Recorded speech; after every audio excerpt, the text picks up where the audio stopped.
ሰላም ጤና ይስጥልኝ። አሁን በተሰማ ሰበር መረጃ ዓለም በአንድ ትልቅ ጦርነት አፋፍ ላይ ትገኛለች። ፕሬዝዳንት ትራምፕ ትዕዛዝ ሰጡ። ግዙፉ የአሜሪካ የጦር መርከብ ዩኤስኤስ አብርሃም ሊንከን ከተዋጊ ጄቶቹ ጋር መካከለኛው ምስራቅ ደርሷል። ግን ይህ ብቻ አይደለም። ሂዝቦላ እና በኢራቅ የሚገኙ ታጣቂዎች ጦርነቱ ከተነሳ አሜሪካን እንመታለን ሲሉም ዝተዋል። ኔታንያሁ በኩላቸው ኢራን አይታ የማታውቀው ጥቃት ይጠብቃታል በማለት የመጨረሻው ማስጠንቀቂያ ሰጥቷል። ቱርክ ድንበሯን ለምን በከፍተኛ ጥበቃ ዘጋች? መካከለኛው ምስራቅ ወዴት እያመራ ነው? አሁን ደረሰን አስደንጋጭ መረጃ ዝርዝር አለን። እስከ መጨረሻው አብራችሁን ቆዩ። በሰዓታት ልዩነት አዳዲስ መረጃ እንዲደርሰው የዩቲዩብ ቻናሌ ሰብስክራይብ በማድረግና የደውል ምልክቷን መጫን፣ ቪዲዮውን ላይክ ማድረጉን አይዘንጉ። ዝርዝር መረጃውን አድምጡ፣ አብረን እንከታተለው።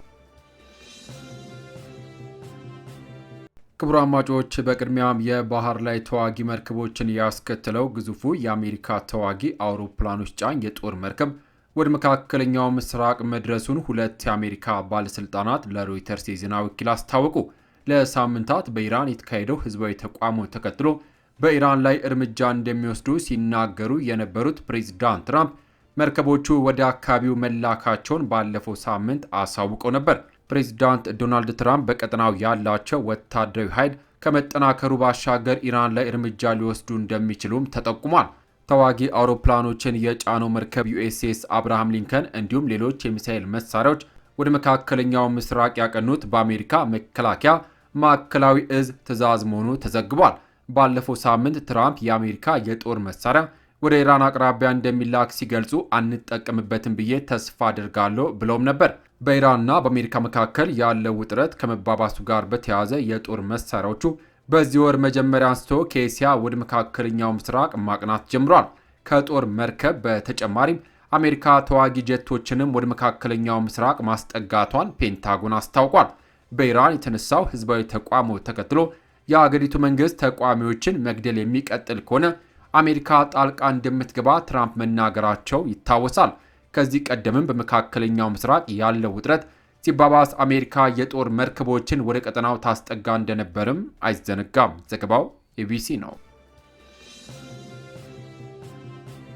በሌላ ዜና ባለፉት ሳምንታት ፕሬዝዳንት ዶናልድ ትራምፕ ሲዝቱ እንደነበረው አሜሪካ በኢራን ላይ ጥቃት ከፈጸመች ኢራን እንደሚደግፉ ሂዝቦላ እና በኢራቅ የሚገኙ ታጣቂዎች ቡድን አስታወቁ። በአሜሪካና በኢራን መካከል ያለው ውጥረት ዳግም እየበረታ ባለበት በአሁን ጊዜ የአሜሪካ የጦር መርከቦች ወደ ቀጠናው መድረሳቸውም ተዘግቧል። ይህንን ተከትሎ አሜሪካ በኢራን ላይ ጥቃት ልትሰነዝር ትችላለች የሚል ስጋት የተፈጠረም ሲሆን የሊባኖሱ ሂዝቦላ ጨምሮ መካከለኛው ምስራቅ ያሉ በኢራን የሚደገፉ ቡድኖች ጥቃት ከተፈጸመባት ከኢራን ጎን እንደሚቆሙም እየገለጹ ነው። የሂዝቦላ ዋና ጸሐፊ ናይም ቃሲም በኢራን ላይ የሚፈጸም ጥቃት በእነሱም ላይ እንደተፈጸመ የሚቆጠር እንደሆነ ገልጸው አዲስ ጦርነት ነበልባል አጠቃላይ ቀጠናውን የሚለበልብ ይሆናል ሲሉም አስጠንቀዋል።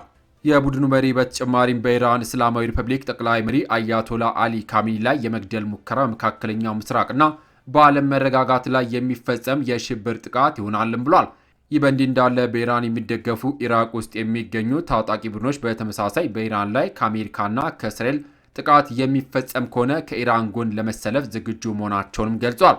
የሊባኖሱ ሂዝቦላ በቅርቡ ከእስራኤል ጋር ገጥሞት በነበረው ጦርነት መሪዎቹን ጨምሮ በርካታ አባላቱ ሕይወት አልፎበት ክፉኛ ተዳክሟል። አሁን ድረስ እስራኤል ወደ ሊባኖስ ዘልቃ በመግባት በቡድን ላይ ጥቃት ትፈጽማለች። ኢራን የፊልስጤም ሐማስ እና የመን ሁቲ ጨምሮ መካከለኛው ምስራቅ ውስጥ ጸረ አሜሪካና እስራኤል የሆኑ ታጣቂ ቡድኖች በመደገፍም ትታወቃለች። በሌላ መረጃ በአሜሪካ ግዙፍ የጦር ጀት ተሸካሚ መርከብ የሚመራው የአሜሪካ የባህር ኃይል ወደ ኢራን መጠጋቱን ትራምፕ ከሰዓታት በፊት የሰጠው መግለጫ ያሳያል። በአብርሃም ሊንከን ስም የተሰየመው ግዙፉ የዓለማችን የጦር ጀት ተሸካሚ መርከብ ከሌሎች የአሜሪካ መርከቦች ጋር ሆኖ ለጥቃት ተመቻችቷል። የአሜሪካ ጦር ሰሞኑን ለተቀናጀ ጥቃትና መከላከል በቀጠናው ልምድ እያደረገ እንደሚገኝም ተገልጿል። ኢራን በሆርሙዝ ሰርጥ ከፍተኛ ወታደራዊ ልምድ እያደረገች ትገኛለች። የጦር ልምዱ የባህር ኃይልና የሚሳኤል ኃይልን ያካተተም ሲሆን ከ25000 በላይ ጦሯ እየተስፋፋም ይገኛል። እስራኤል በኢራን ላይ ከዚህ በፊት ታይቶ የማይታወቅ ጥቃት ለመፈጸም መዘጋጀቷን ቤንያሚን ኔታንያሁ ተናግሯል። የምንፈጽመው ጥቃት ማንም ሊገምተው አይችልም ተብሏል። ኔታንያሁ ኢራን እስራኤል የምታጠቃ ከሆነ ኢራን አይታ የማታውቀው ጥቃት ይጠብቃታልም ብሏል። ቱርክ የኢራን ድንበር ላይ ከፍተኛ ደህንነት ማጠናከሪያ እየሰራችም እንደምትገኝ ተገልጿል። የደህንነት ማጠናከሪያ በአየር ኃይሏ በድሮና በምድር ጦሯ የተሰራ ሲሆን ጦርነቱ ከተከሰተ ከፍተኛ የሆነ የኢራን ህዝብ ወደ ቱርክ ይሰደዳል ተብሎም ይጠበቃል። ይህ ስደት የሚፈጥረው ቀውስ ለመከላከልና ለማስቆም ነው ቱርክ ድንበሯን እያጠናከረች የምትገኘው። ክቡራን የዩቱብ ቻናል ቤተሰቦች፣ መካከለኛው ምስራቅ ውጥረት አሁን ካለበት አስፈሪ ደረጃ ወዴት ሊያመራ እንደሚችል መገመት አዳጋች ሆኗል። ትራምፕ ትዕዛዝ የሰጡበት ግዙፉ የኤስኤስ አብርሃም ሊንከን በቦታው መድረሱና የእስራኤል ዝግጅት ቀጠናውን የጦርነት አውድማ ሊያደርገው ይችላል። በኢራን የሚደገፉ ታጣቂዎች ዝግጁነት ደግሞ ግጭቱ ዓለም አቀፋዊ ይዘት እንዲኖረው ሊያደርግ እንደሚችልም ተሰግቷል። እናንተስ ምን ትላላችሁ? የአሜሪካ የጦር መርከቦች ወደ አካባቢው መጠጋቱ ጦርነቱን ያፋጥነዋል ወይስ ማስፈራሪያ ሆኖ ያልፋል? ኔታንያሁስ የማይገመት ጥቃት ሲሉ ምን ማለታቸው ይሆን? የእናንተን ግምት በኮሜንት አጋሩን። እንደዚህ ያሉ ወቅታዊና አስደንጋጭ የዓለም ዜናዎች እንዲደርሷችሁ ቻናላችንን ሰብስክራይብ ማድረጋችሁን እንዳትረሱ። የደውል ምልክቷን መጫን ሁልጊዜም ቀዳሚ መረጃዎችን ያገኙ። ስለተከታተላችሁ እናመሰግናለን። ከሰዓታት በኋላ በሌሎች በአዲስ መረጃ እስከምንገናኝ በያልንበት የዓለም ዳርቻ ቸር እንቆይ።